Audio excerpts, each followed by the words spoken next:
रुक जा, मैं अभी कॉल करता हूँ तेरे को थोड़ी देर में। तू कर क्या रहा है यार इतनी रात में?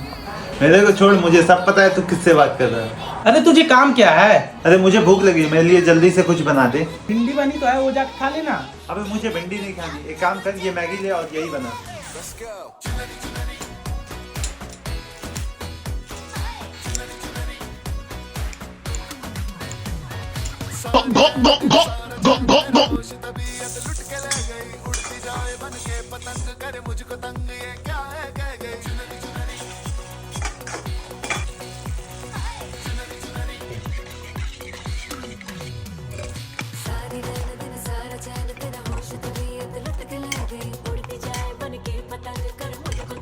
ये ले अपनी मैगी।